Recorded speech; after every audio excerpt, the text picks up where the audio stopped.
Good evening, everybody. Welcome to this week's Rugby Tonight Live. I am Nick Mullins in West London at the home of Ealing Trailfinders, who've been the team pushing Bristol all the way in the championship this season. They will probably finish second. They are definitely upwardly mobile, which is something you cannot say for my guest, but he's going to try and rediscover some old glories. He has some form here. They say lightning doesn't strike twice, Let's Nick. see. Here Take it away, Hughes. And they're absolutely right. Shocking. That's so right. It's the 4G surface. I'm not used to 4G rugby league ball. Got the rugby league team doing a bit of training out here today, and the ball wasn't pumped up. It wasn't pumped up. I'm better in skinny jeans. No, you are better in skinny jeans I've and embarrassed myself. with your winkle pickers on as well. What a place this is. You must drive by here on the North Circular a million times a year, and from nowhere, Ealing Trailfinders are just doing wonderful things. It's incredible facilities, 4G surface here. Speaking to the guys inside, they've got another one just in a distance, which they relayed last year. So brand new facilities. Going to head into the bar. I'm catching my breath. You only had a kicked a ball. That's it. But no, it's unbelievable. You can see as to why, and I'm sure we'll be discussing it later, why a club like this will be ready for the Premiership. Yeah, we are going to be joining some of the locals in the bar in a minute or two. But Robert, get involved in the conversation on Facebook Live and also at BT Sport Rugby. But we're going to head inside. We're going to leave this magnificent... And the embarrassment. 4G, we're not talking about that, are we? Either way, you. Thank you very much. We're going to head into the clubhouse. This relatively new clubhouse, just fantastic facilities here, and there's stacks of development on the other side as well. And we're going to have a chat with a group of supporters who are probably still blinking at what has happened to this place over the last couple of years. Charles has seen... Charles, if we can interrupt your conversation just for a second. Evening, chaps. Thank you very much for coming along. Well, you've got quite a place here, haven't you? Absolutely. Absolutely love it. If we'd have been here 20 years ago, what would it have looked like? You weren't here. I wasn't here. I probably played here 20 years ago, but a bit run down. Talk about the rise of the club. What's behind it? Where's the money come from? Well, the money's come from my sponsor, basically. From Trailfinders. Trailfinders. I mean, without them, we wouldn't be where we are now.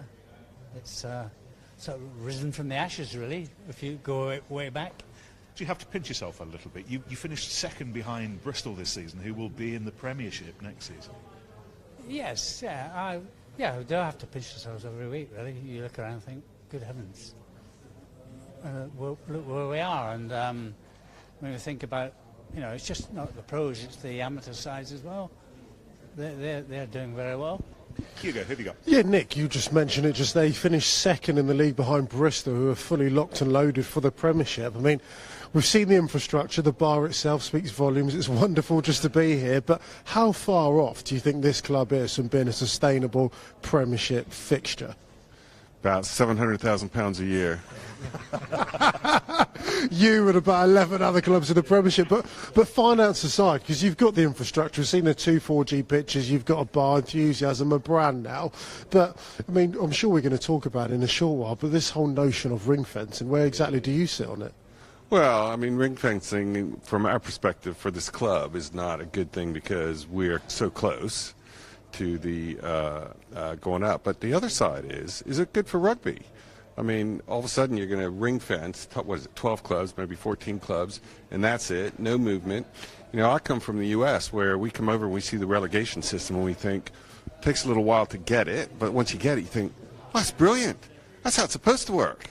That's how it should always work. And now they're going to end that, so...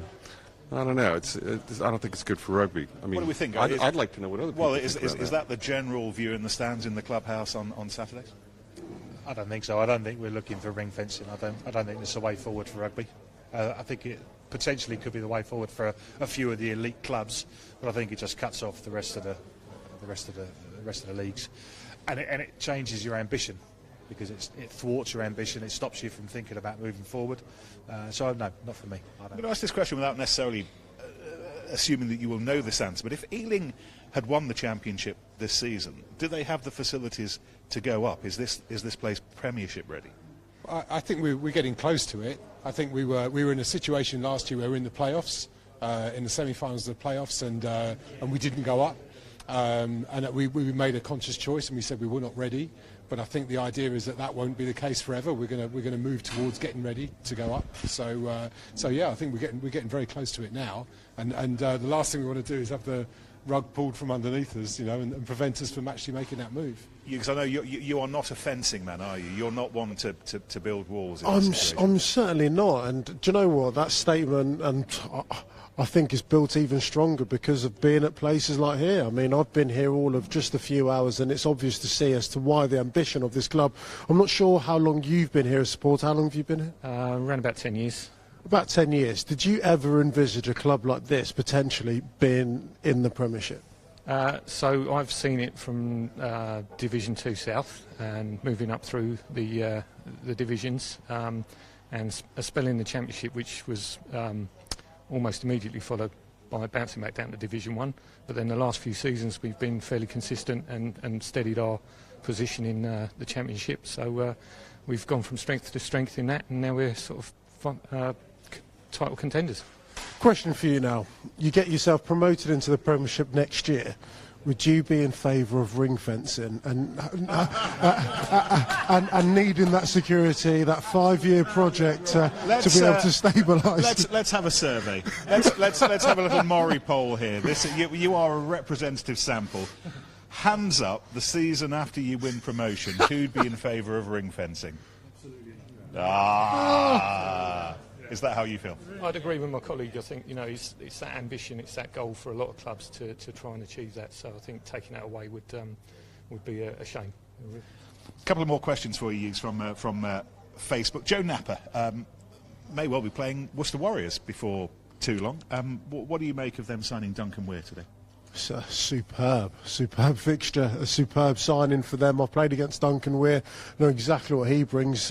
He's a quick guy, strong, certainly attacking minded. I think it's the one position where Worcester have really lacked. I know they've had a few names potentially filling that role, but with Francois Huhard inside him, they have now got a really good combination. Benteo at 12, if he can keep himself fit, we know about their back three.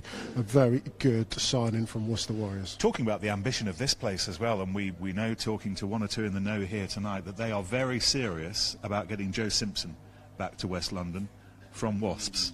Is that right? Yeah. Is that the word on the street?